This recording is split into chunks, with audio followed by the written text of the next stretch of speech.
Ako ng timing para mapakilala ka. Matatanggap nila tayo. Matatandaan na sila. Si Francis, yung bunso ko. Matatapos na siya sa Koksay. Maintindihan nila tayo. Pagkat pa ako!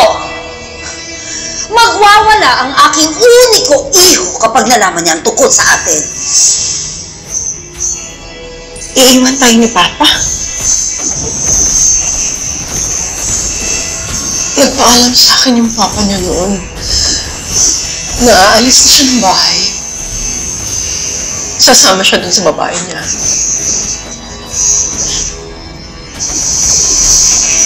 Sabi mo, mahal mo ko.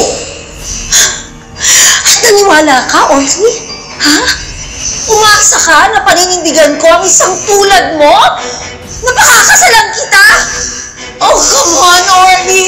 God! Pinagpalit niya tayo sa babae niya. Hindi ganun si Papa. Tayo, mahal niya kami mga anak niya. Hindi niya gagawin yun. Kaya nga, hindi ko masabi-sabi sa inyo eh. Ayaw kong isipin ninyo na masamang tao ang Papa ninyo. Ayaw kong masira ang magandang alaala niya. Gago naman pala ni Papa eh.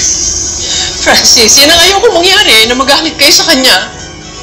Sino? Sino yung babae?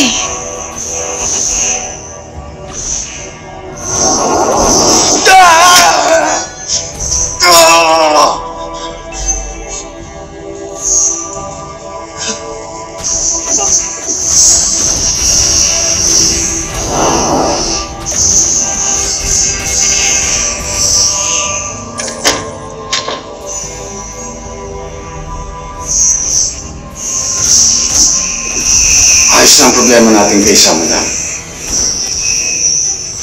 Nakaharap na ng tao natin si Sam.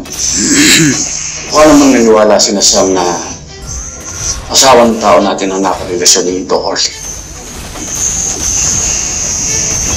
If Ate Sam and Ate George are out to hurt each other, well, they're just doing the killer a favor. Hindi si Ate George ang naglagay ng langis. At hindi si Ate Sam na naglagay ng Rubik's Cube para madulas si Ate George. Hindi kaya yung killer yung may gawa nun? Yan din yung naisip ko eh. Wala akong idea kung sino babae ng Papa ninyo. Kahit kailan, hindi ko naman kinumpronta si Orly. Kaya asawa kayo. Kung may nararamdaman kayo, sana nagtanong kayo kay Papa. May karapatan kayo para kumprontahin siya. Naisip ko kasi na hindi naman tatagal. Napagod lang ang Papa niyo. Na malungkot lang siya.